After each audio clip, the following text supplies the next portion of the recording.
Hello, welcome to Lunchtime Detroit Lions Talk, brought to you by Detroit Lions on the Prowl. And today we're going to look at Tracy Walker, the truth about Tracy Walker. We're going to go into the game review. We got a lot to say about the game as well. But first, I want to bring in my main man, the man of steel himself, Kurt Steele. What up, dude? Welcome to the program, people. You know what it is. We are Detroit Lions on the Prowl, your home for Detroit Lions news and rumors. Subscribe to the channel, like the videos, and we have a special feature coming up. Super chats are coming. Super chats are a way to get your opinion in the chat during the premieres. Get your opinion up front and out to the public just like you want it. So let's get this thing started right now. Right now.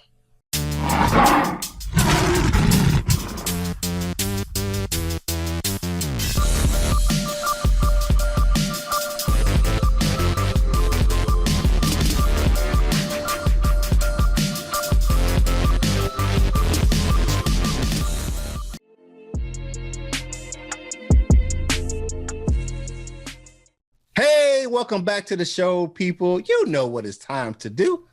It's time to get at these comment cards. Jim, you up first. Okay, Neil Feldposh says, if Rod Wood stays, that I fear he has way too much pull, and a solid GM will be hesitant. If any current staff gets promoted, I will be sick. You know what? I know what you're saying here. Everybody says this, and I don't understand it. I still don't understand it. Rod Wood is the business side of football. He is not going to be picking the GM.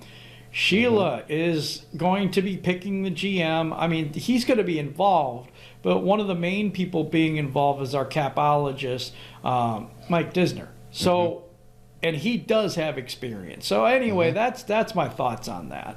Yeah, it's not as big a deal with Rod Wood. He handles the business side. He's been doing a great job with that stuff. You look at the improvements to Ford Field, concessions. He's doing his job on the business side. I think that don't read too much into Rod Wood staying. All right. Next up, Malik Hayes says, "What up, though? My man Kurt Steele. I see you keeping it fresh with the Lions gear salute." Well, back at you, brother. I appreciate it. You know I got to try to keep it clean for you. That's how we do it right here on Detroit Lions on the Prowl. Mark Simpson says the Lions have some great assistant coaches over the years who become head coaches elsewhere. Marty Schottenheimer, Chuck Knoll, and Don Shula. Well, we actually had Belichick here, too.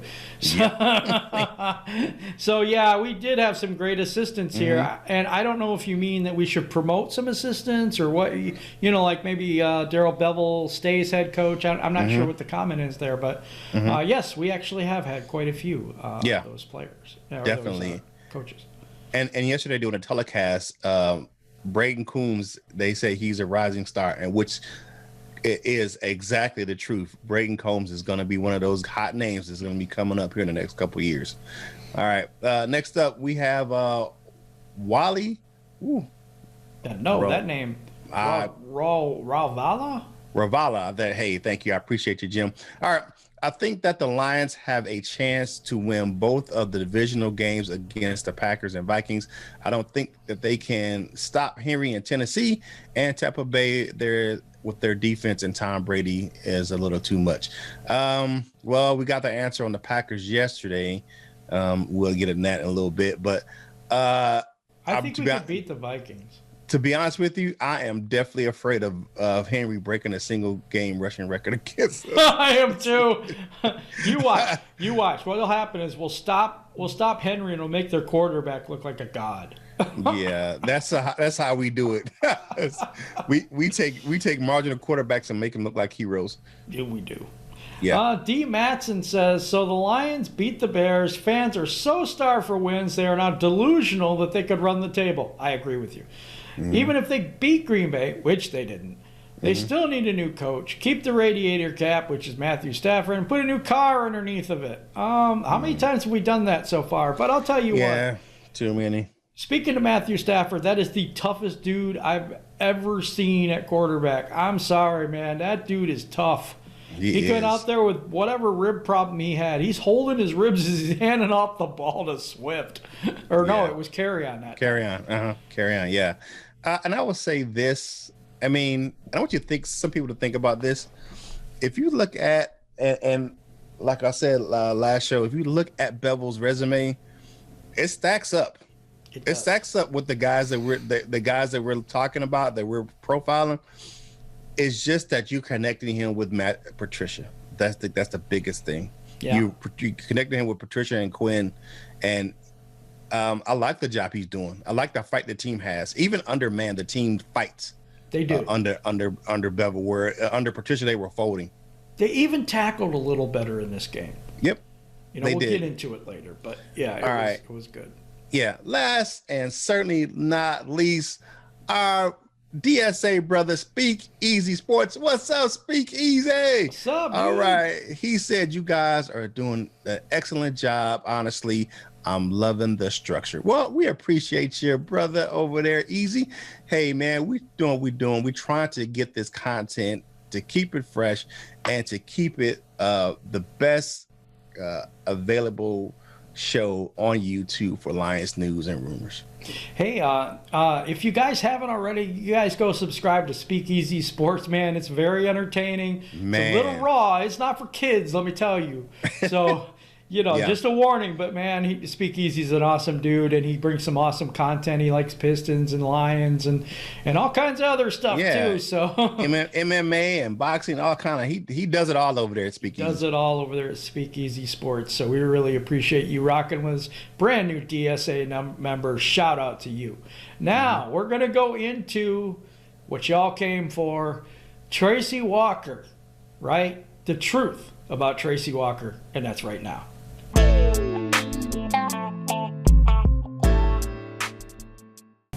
All right, Kurt, let's get into it. All right, man. Let's kind of look at his stats. What's wrong with Tracy Walker?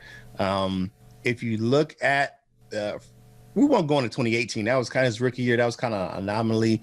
2019, very good stats.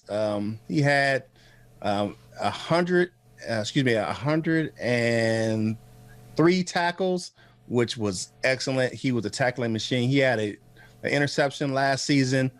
If you look at the 2020 season, down a little bit in tackles, only 59. The big thing that he started 12 games last year was he was a starting free safety, and this year he's only started 5. But he has some things that are working good for him. Completions percentage is down. Quarterback rating is down. So, and missed tackles are down, where he is, being more productive in the time that he spends on the field. I think that's the biggest thing. Less time on the field, and I think he's playing a different position this year than he played last year. What do you think, Jim? That's just me. We'll kind of get into some more stuff here in a little bit, but I think that maybe it's just the fact that he has less playing time, so that may be one reason why his stats are down. Another thing that I thought about too is the fact that he has a different defensive coordinator. We didn't make much out of it because Patricia, we believe, was calling the plays, but Tracy Walker didn't start over Will Harris, which totally boggles my mind. I don't understand. But as soon as Patricia's gotten out, we've seen that Unlin plays a little bit different style of defense now. It's a little more pressure. There's a little more. He doesn't have the pieces to work with, obviously, but I think he's doing a better job now than he was. Tracy Walker, like you said, only started 5 games this year. That's really telling. You know what I mean? I mean, you're not starting the guy. He's not getting the reps. He's not in rhythm. So as you go through a season, you develop a rhythm and you develop you get more into the games as the games go on. And he didn't really get a chance to get into that rhythm this year. Right. The change from being like an in-the-box safety this year, he's done a lot better, I think. He's done better in the pass rush. I think he's done better coming up and tackling people, but I think his skills are better as a coverage safety deeper. But I don't know, I mean, it's a mystery why they didn't play him earlier. I know he had some personal stuff going on too, So I don't know if it was that or what was going on. Remember, he lost his, I think it was his cousin. Yeah, Ahmaud Arbery. Yes. It's a famous case down there in Georgia and Brunswick, where they're from, where pretty much his cousin was pretty much chased down in the middle of the street and shot by some guys who claimed that he was breaking and entering and stole something. But that trial's coming up, so I won't really get into deep into that. But that was a big issue with Tracy Walker. He's wearing "My Cause, My Cleats," and he's wearing Ahmaud Arbery's face on his shoes this season, and he's the reason he wears 21. Some people don't realize that they played together in high school, and that was Ahmaud Arbery's number in high school was 21. And you know what? These people aren't robots, guys. I know we want them to be all world after they've done a really good job in the year before, but there are some things that weigh heavy on people's hearts and minds, and I think this is something that was very devastating for him, and I also believe that it has affected him. Yeah. I think it has well, but let's kind of get back into the stats a little bit. PFF, he is excellent this year as far as his pass rush is concerned. Overall, his PFF score is down with the amount of snaps. He's only at a 51.2 this season for his defensive rating, and last year he was about a 73.5 as well. This is about the same as his pass rush this year. His elite year was actually his rookie year. I was looking at the stats. It was 20. He was rated an elite free safety as in his rookie season. Which is really telling, because that's the potential that he had coming into the 2019 season. That's why it looks like the huge drop off in the 2020 season. Yeah, he was a 73.5 last year's a 51.2 this year, but of course they didn't play him. And could it be because of some of that stuff? And you brought up a good point pre-show, and I want you to maybe go into that about Darius Slay and the others. Yeah. So if you could go into that for me, that'd be great. Well, there may be some validity to this. This is just kind of my conjecture. Tracy Walker, very close to Darius Slay. If you know that they're cousins by marriage, they grew up in this. They went to the same high school. Him and Justin Coleman, but you look at the secondary this year, there's a whole new secondary, and the guys that he was closest with on the team aren't there anymore. Quandre Diggs, wow. Darius Slay, and some of those other guys that were there their first two seasons aren't there. So he's kind of finding his way with a whole brand new secondary back there.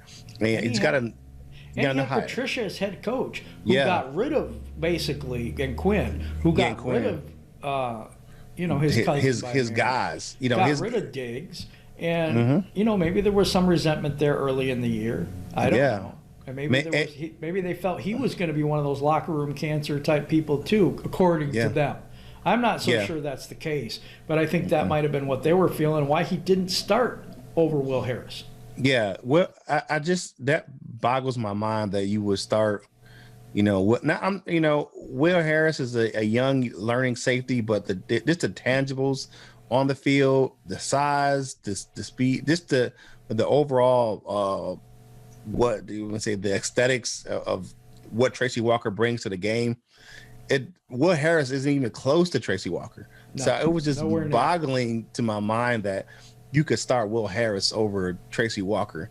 And then you look at the, position change. You look at Deron Harmon back there in the secondary, where he's kind of came in and kind of, took that deep safety spot from Tracy Walker, where, that's where he kind of roamed and played last season, where, Diggs was, more of a heavy hitting, inside the box type of safety for the Lions last year. Back there, where he had a really good year, his rookie year, with Slay and Diggs. Yep.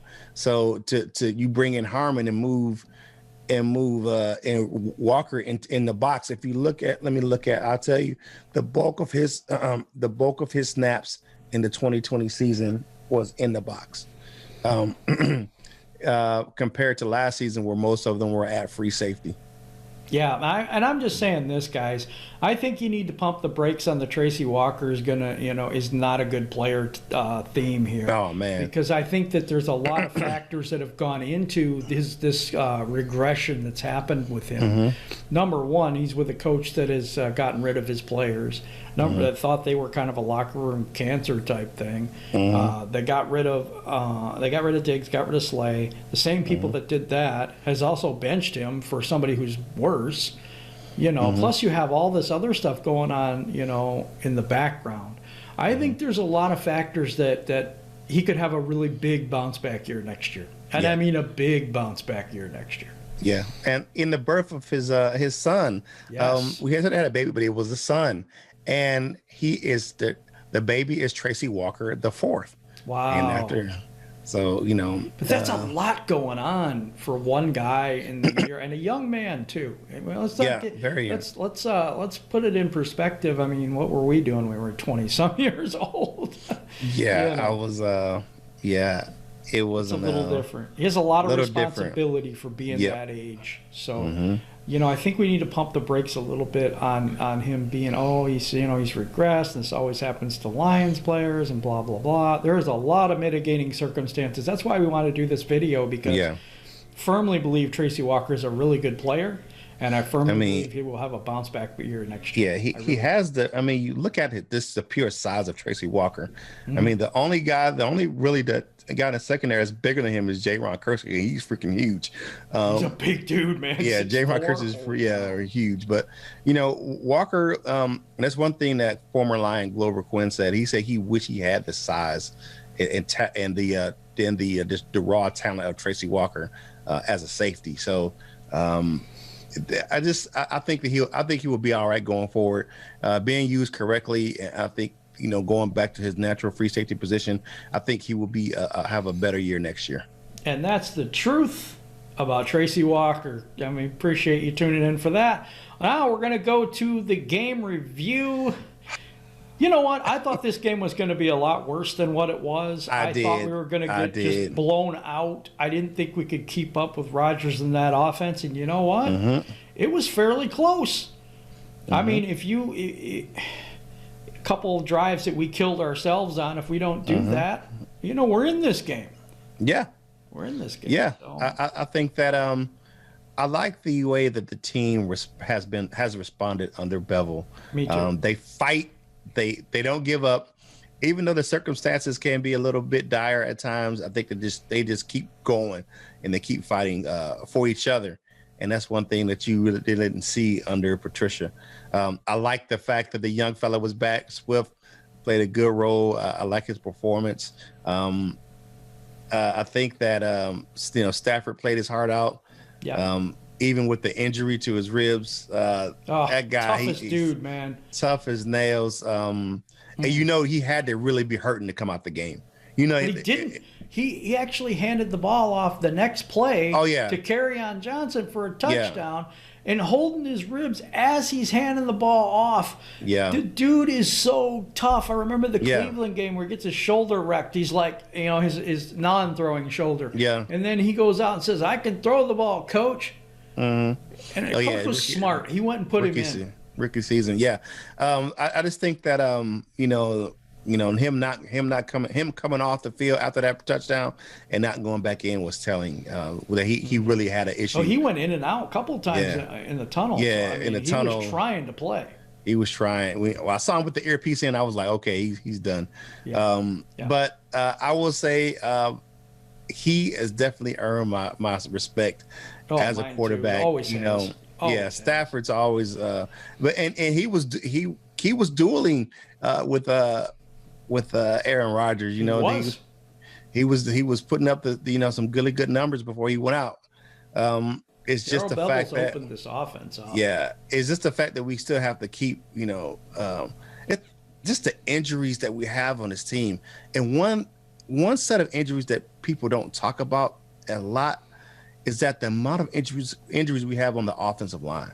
Oh, agreed. We have a lot of injuries on the offensive line. Out. Crosby's his replacement. He's out. We got some guy named Nelson now that just popped up out of nowhere. Was a defensive lineman, and critical holding play. But God, he's going against really good talent, and he's kind of a rookie. I don't even. Yeah, Joe Dahl, and didn't play a lot. Too. So we have had a lot of injuries on the offensive line. So even with the fact that they've played so well, we have a really big gaping holes on that right side of the offensive line. That left side, it looked like it's going to be pretty good, with Decker and Jackson over there on the left side. But that right side, is a revolving door. So the right side of the line needs to be fixed. We need two stud offensive linemen. That line could be the best in the entire NFL. Yeah, it could be. If we get those two. Yeah. We would have had it solved had we got Jack Conklin. I'm going to keep going on this because I'm totally frustrated with the way this was done in the offseason. Yeah. But anyway, DeAndre Swift looked good. I know he wasn't getting a whole lot of yardage, but you could see the vision. You could see the speed on some plays. Yeah. That pass that he caught, and went for quite a few yards there. But, he didn't get great numbers. He only had 24 yards. He only averaged 3.4 yards, but he got a touchdown. They're easing him back in. I thought the play calling was really good. I like the offensive play calling. Yeah. Doesn't mean that every play worked, but I understood the concepts, and I thought that they did a really good job with realizing that this is going to be a passing game, and Stafford had to start throwing the ball. That's what had to happen this game. Yeah, it was a good game plan. I like the play calling as well. I'm always kind of enamored at looking at how the team has changed since the Quinn Trisha era has ended, and I like the way that they approach the game. Yep. Even making adjustments on the defensive side of the ball, being so undermanned on that defensive side of the ball. Secondary. Defensive line, it's just we're starting guys that are second and third string guys. Not saying that they can't play, but they're second and third string for a reason. Right. I got a few guys that I have to say stuff about. So I'm going to go through this kind of quick. Darryl Roberts, I love that pass defense that he had. Perfect positioning, hand on the ball, absolutely perfect, and he's not even a starter for us. Very good. Mike Ford, also a pass breakup. 2 tackles. But he held his own. You know what I mean? Nobody's going to cover Devontae Adams and all that. I'm sorry. Aurier, another pass defense for him, but he kind of got burned. I don't know. Dudes, it's smoked. It's Devontae Adams. Just get in line. So I got a couple more things. Jamie Collins, I thought, played a decent game. He did. 3 solo tackles, another pass defense by him. But I want to get on 2 players right now. What's that? Austin Bryant. Okay? Had a good game. But what are you doing celebrating and doing this freaking karate kick crap when you haven't been on the field for 2 years? You're going to you're going to injure yourself again.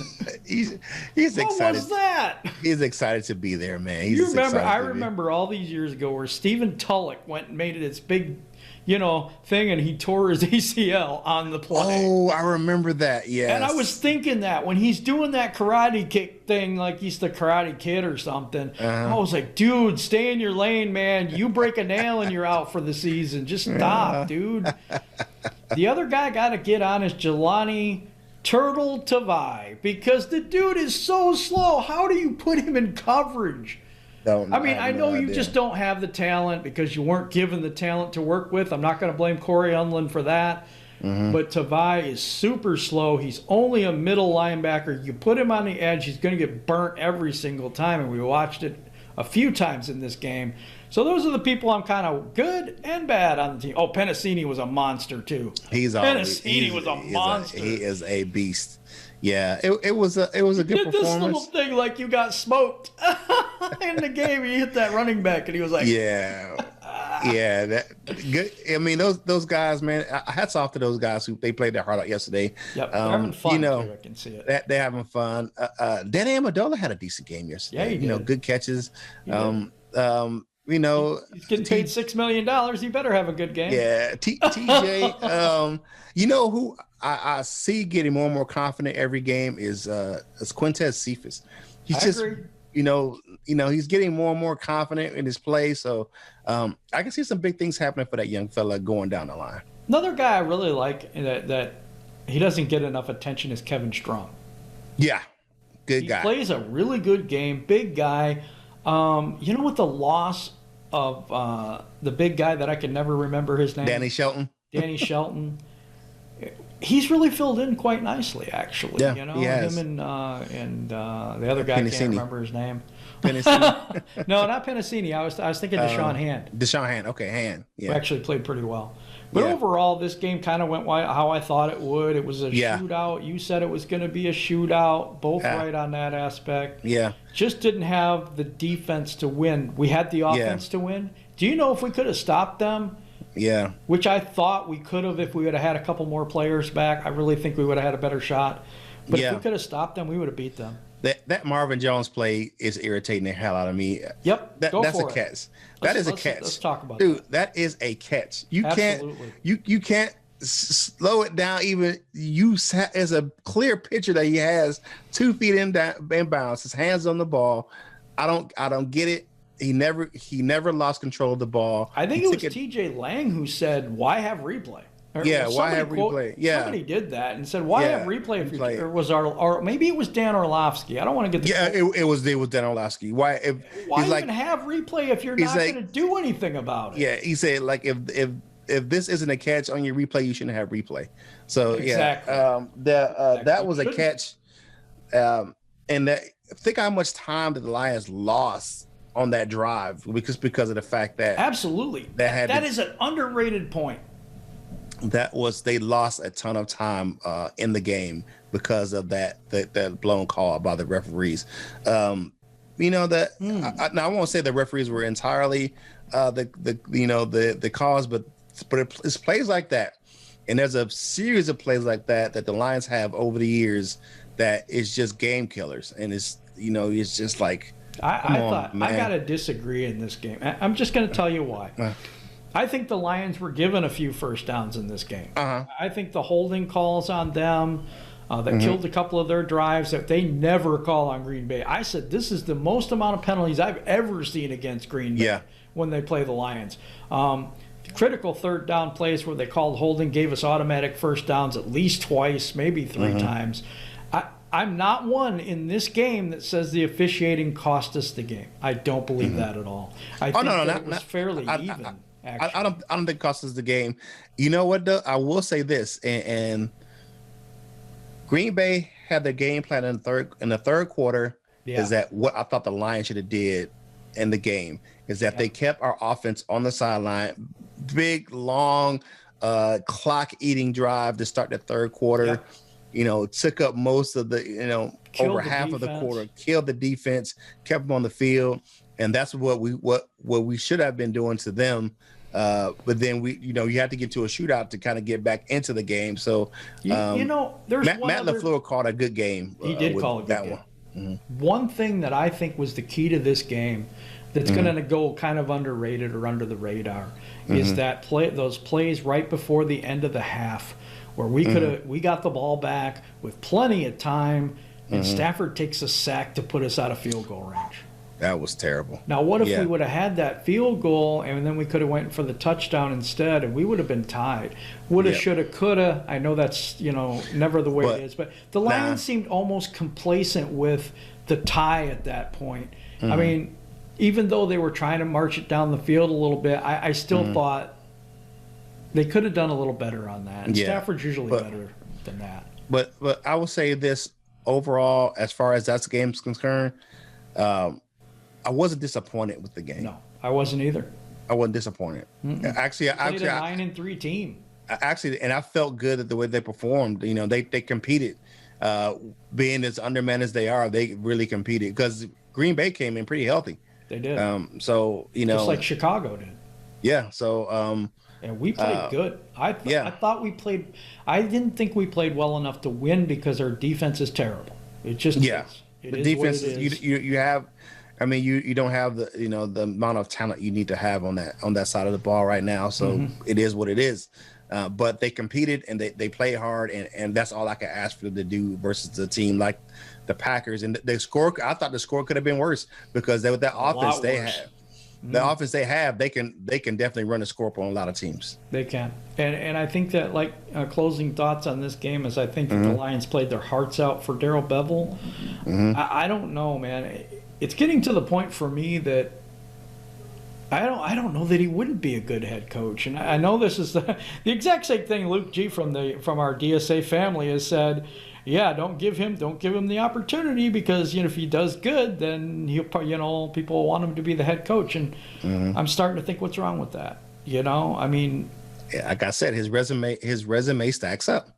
If he had a good defensive coordinator and a good defense, I think this team could really go places. I really do. I'm starting to believe just a little bit, and we lost. And we lost. Yes, that's the key. We lost. And it was a good performance and a loss, and you really can say that a team has a good performance and a loss. But you just know the defense is what it is with all the injuries, and just they weren't good with everybody. Yeah, that's very true. But anyway, okay, so that is our game review. Also, our thoughts on Tracy Walker, which I thought that was a very good segment as well. Now we're going to go into the question of the day. The question of the day is, what do you think of Tracy Walker's performance this year, and is it a regression? And what I mean by that is it a regression? Is this something that where, okay, his career is just going to go into the toilet now, or do you think this is a one-year anomaly? Let me know in the comments below. And now it's time for my favorite part of the show, the dessert with my man Kurt. All right, it is time for some tasty morsels. Even in the loss, we had one thing that kind of stood out, and that is normally in a game versus the Packers, it usually goes the other way. Now, my man Jeremy Reisman, shout out to Jeremy. Shout out to Jeremy, good guy. The Lions actually had only 4 penalties in the game yesterday for 30 yards, compared to 12 flags for Green Bay. For 68 yards. And a friend of the show, Rachel Marie Sports, or part of the DSA, a friend of her gave her a cake that had all these penalties on there, and it says all these penalties, and it was basically said all the flags that go against the Lions. Well, guess what? In this game, even in the loss, 12 penalties for the Green Bay Packers. Man, I'm happy to see that they actually started calling some penalties against those guys. I have to say something about this. Because honestly, I've been a Lions fan for 40-some years. I have never seen Green Bay get more penalties than Detroit. Ever. I don't think I've ever seen it. And is this Darrell Bevell? What is this that's changed the mind of the officials? Yeah. What is going on here? What is going on? But that's my tasty morsels. Only look at that. Look at 4 penalties for 30 yards. Wow. That is a good stat for the Lions. But we did have those 2 calls that were the one onside kick and of course the Marvin Jones thing, which wasn't penalties, but the officials were involved. So I think it kind of balanced out. That's what I was saying earlier. Yeah, I got you. Everybody out there, hey, super chats are available right now. And if you want to give us a super chat, that's great. We have our premieres at 11 o'clock. Every morning, Monday through Friday, for our show. And if you want to drop us a super chat, it does help the show, and it does help us to get better equipment so we can bring more stuff to you guys. We have some big things planned in 2021, and we'll be discussing those as they are starting to become available. But super chats are live right now. Just wanted to let you guys know. I have one more bit of good news, one more dessert thing. I have to give a big welcome to my granddaughter, Spencer Olivia Solis, born this morning. She was just born while we were taping. So she is here. She has arrived. Shout out to my daughter, Sharice, and my son-in-law, Raymond, and my oldest grandbaby, Avery, for the addition to our family. I love it. It is a great day. I'm one proud papa this morning. Oh, it's amazing. We were going to go to dessert with Kurt, and we had to kind of cut it because Kurt looked down and it's like, she's here. It was great. It was absolutely great. Absolutely congratulations. Great. Thank you Kurt. very much. And So, absolutely awesome way to end the show. awesome way to end the show. All right. You know what it is. You know who we are. We are Detroit Lions on the Prowl. We are your home for Detroit Lions news and rumors. If you haven't done so already, subscribe to the channel and join the family. Yes. We appreciate it. You know, comment on the video, share and like the videos. That helps us get this content to more Lions fans just like yourself. And like Jim said, super chats available right now during the premieres. So you know what we need you to do. Whatever you do in life, you got to boss up, ball out, and be the best version of you that you can be. Come on, man, Jim, right here on Detroit Lions on the Prowl. This is Kurt Steele, and we will holler at you real soon.